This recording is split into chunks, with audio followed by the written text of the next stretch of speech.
Hey folks, welcome back to the channel. So since I made the last video, I've been sitting and looking at a few of the Josh Padley interviews that the big channels, everybody who's anybody in boxing is out in Riyadh, Saudi Arabia. And so all the big famous YouTube channels and other media type people are of course out there. And Josh Padley has just arrived in Saudi Arabia. And so I've been watching the interviews that he's been given so far to the great and the good, shall we say.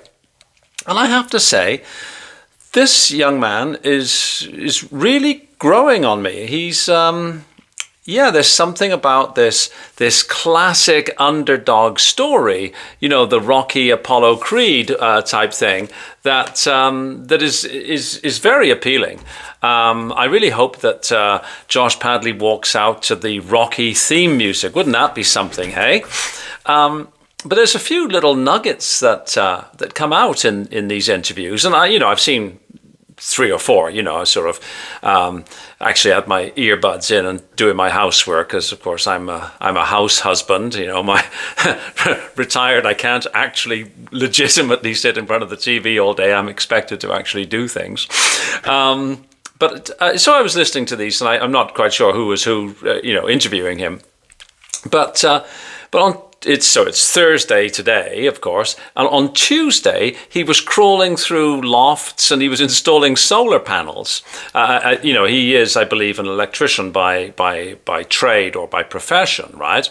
So he's like a part-time professional boxer. Like he's actually got a job as well. And there were a few little things that struck me. First of all, is after his win over Mark Chamberlain on the AJ Dubois undercard in Wembley, he never did get a big promotional contract, which I thought it was a little bit strange. Actually, I would have anticipated after that win. Excuse me, a little bit of tea here.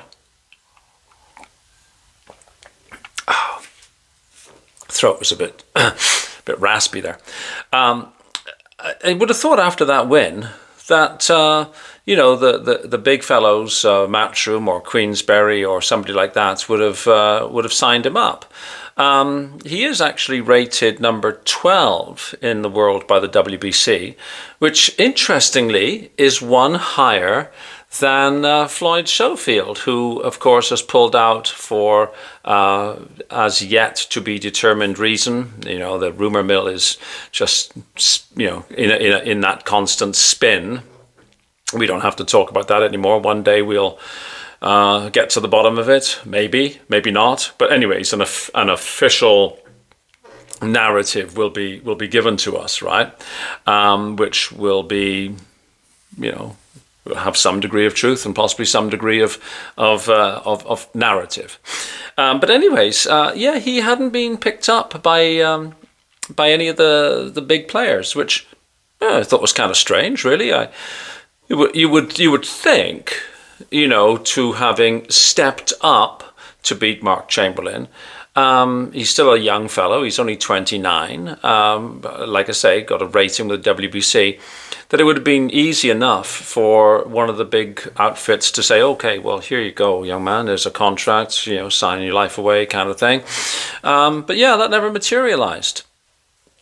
And so he's getting back to what he was doing on Tuesday. He was installing solar panels, and he gets a call. I guess his manager received a call from Matchroom, and then his manager phones him and says something to the effect of, "Hey Josh, you fancy going out to the desert to fight Shakur Stevenson?" Can you imagine, right? Quite a surprise. So he's then gotten hold of his nutritionist to make sure that can I get down to the weight safely, and they figured that was all doable, and without a great risk to his health. Like, the guy doesn't want to go on a 3 or 4 day fast just to make weight and then get in the ring and have all the strength of a overcooked noodle. So they said that you can do it, it's not a problem. Like, he was keeping in shape because there were a couple of other fights apparently, and we don't know against whom. A couple of other fights that were sort of in the wind, as it were. So he was keeping himself in close to sort of fighting shape, right? Again, can't overemphasize this. So important for fighters to stay close. You never know, right? I mean, this is, like we've said before, this is a potential life-changing call.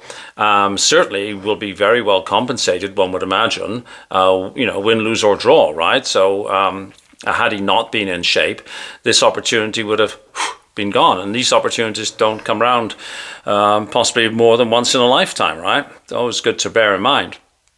But yeah, he said he would be able to get into shape, get into weight, and then apparently they had to get somebody from the British Boxing Board of Control to come and meet with him to do a check weight. I guess that was important, sort of, before you're going to be flown out to Saudi, we want to actually have an official set of eyes on the scale and make sure everything's fine, his medicals and whatnot.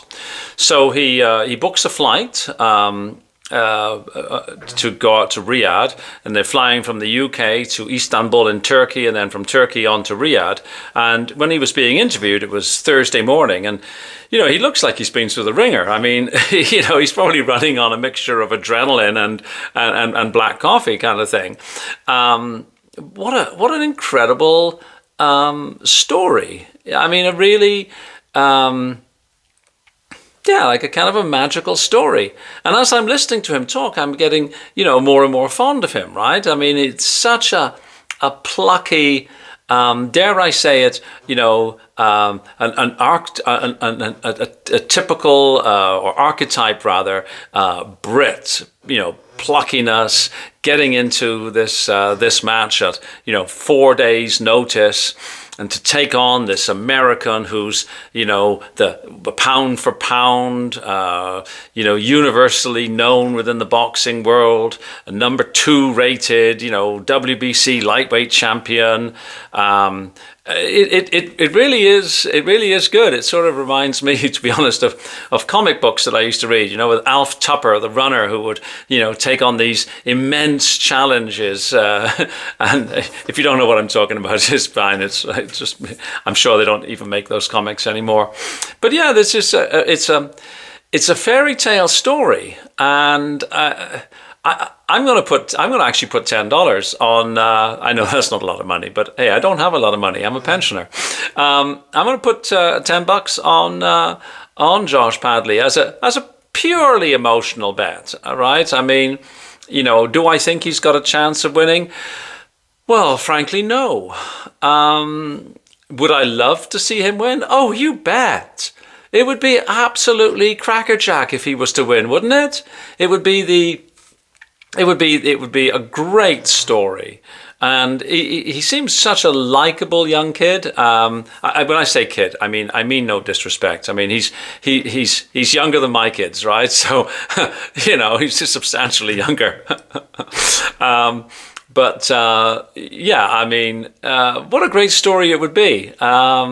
It would be a real shot in the arm for all those, who are grinding away, hoping one day to make the big time. And for Josh Padley to go from installing solar panels on Tuesday to being in Riyadh, Saudi Arabia on Thursday, to winning the WBC Lightweight Championship of the World on Saturday. I mean, I can't think of another sport, really, where this kind of thing could happen. Do I think it will happen? Well, no, like I've said. I suspect Shakur Stevenson to probably win every minute of every round. I'm not saying that Padley has no chance at all. Of course he has a chance, but it's such a gulf that he has to cross. But I will be keeping my fingers crossed for him. And to be honest, I've said before on some of these videos that, in the Shakur Stevenson Floyd Schofield fight, I was kind of rooting for Schofield as the underdog because, of course, the odds are prohibitive for Shakur. But I said that, this would be the fight to, I would maybe, make a cup of tea or take the dogs out for a walk or something like that. But no, now Josh Padley is fighting.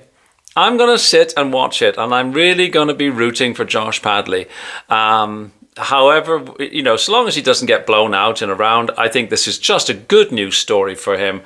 And I really hope that there's a groundswell of fan support behind him, and that he does get that contract, you know, with you know, a Queensberry or a Golden Boy or a Matchroom or something. Well, one of the two Brit ones, one would think, right? Or maybe Ben Shalom or somebody. I mean, it would be nice if he was to get a contract so that he could possibly, you know, put down the pliers and you know, the other accoutrements associated with being an electrician, and actually really devote himself to his, you know, the professional boxing world. It'd be great for him and his. I don't know if he's got a family or anything like that. I mean, it probably does, but yeah, I'm. You know, I like to see good things happen to what, well, ostensibly is a good person. So I'm happy about that. It's sort of, you know, it's cheered me up. Not that I needed cheering up. I'm usually pretty cheerful. I mean, every day's a Saturday, right? Except I've got to run the Hoover around a few times and, you know, take the dogs for a walk and do a few chores. So I, you know, certainly can't complain about my life. Okay, doke. There we go. Please like, share, subscribe, and have a fabulous day. See you later. Cheers. Bye-bye.